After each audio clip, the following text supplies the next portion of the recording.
ईश्वर जो कुछ भी करता है मनुष्य के भले के लिए ही करता है। बीरबल एक ईमानदार तथा धर्मप्रिय व्यक्ति था। वह प्रतिदिन ईश्वर की आराधना बिना नागा किया करता था। इससे उसे नैतिक व मानसिक बल प्राप्त होता था। वह अक्सर कहा करता था कि ईश्वर जो कुछ भी करता है मनुष्य के भले के लिए ही करता है। कभी कभी हमें ऐसा लगता है कि ईश्वर हम पर कृपा दृष्टि नहीं रखता, लेकिन ऐसा होता नहीं। कभी कभी तो उसके वरदान को भी लोग श्राप समझने की भूल कर बैठते हैं। वह हमको थोड़ी पीड़ा इसलिए देता है ताकि बड़ी पीड़ा से बच सके। एक दरबारी को बीरबल की ऐसी बातें पसंद न आती थीं। एक दिन वही दरबारी दरबार में बीरबल को संबोधित करता हुआ बोला, देखो ईश्वर ने मेरे साथ क्या किया। कल शाम को जब मैं जानवरों के लिए चारा काट रहा था तो अचानक मेरी छोटी उंगली कट गई।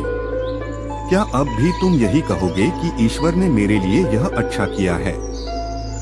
कुछ देर चुप रहने के बाद बोला बीरबल, मेरा अब भी यही विश्वास है, क्योंकि ईश्वर जो कुछ भी करता है मनुष्य के भले के लिए ही करता है। ये बात सुनकर वह दरबारी नाराज हो गया और बोला, मेरी तो उंगली कट गई और बीरबल को इसमें भी अच्छाई नजर आ रही है।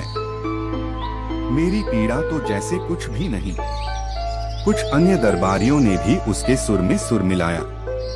तभी बीच में हस्तक्षेप करते हुए बादशाह अकबर बोले, बीरबल हम भी अल्लाह पर भरोसा रखते हैं, लेकिन यहाँ तुम्हारी बात से सहमत नहीं।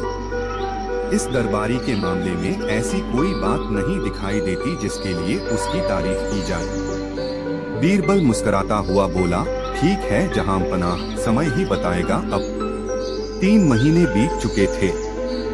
वह दरबारी जिसकी उंगली कट गई थी घने जंगल में शिकार खेलने निकला हुआ था। एक हिरण का पीछा करते वह भटक कर आदिवासियों के हाथों में जा पड़ा। वे आदिवासी अपने देवता को प्रसन्न करने के लिए मानव बलि में विश्वास रखते थे।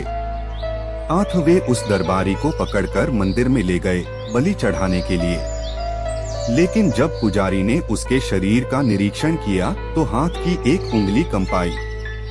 नहीं, इस आदमी की बलि नहीं दी जा सकती।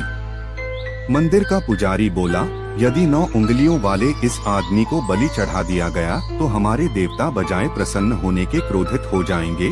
अधूरी बलि उन्हें पसंद नहीं।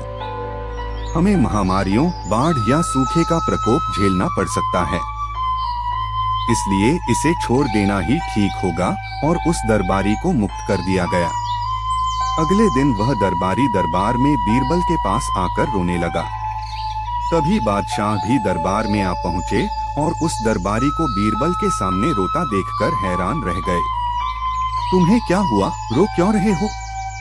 बादशाह अकबर ने सवाल किया। जवाब में उस दरबारी ने अपनी आपबीती विस्तार से कह सुनाई। वह बोला, अब मुझे विश्वास हो गया है कि ईश्वर जो कुछ भी करता है मनुष्य के भले के लिए ही करता है। यदि मेरी उंगली न कटी होती तो निश्चित ही आदिवासी मेरी बलि चढ़ा देते। इसीलिए मैं रो रहा हूँ, लेकिन ये आंसू खुशी के हैं। मैं खुश हूँ क्योंकि मैं जिंदा हूँ। बीरबल के ईश्वर पर विश्वास को संदेह की दृष्टि से देखना मेरी भूल थी। बादशाह अकबर ने मंद मंद मुस्कुराते हुए दरबारियों की ओर देखा जो सिर झुकाए चुपचाप खड़े थे।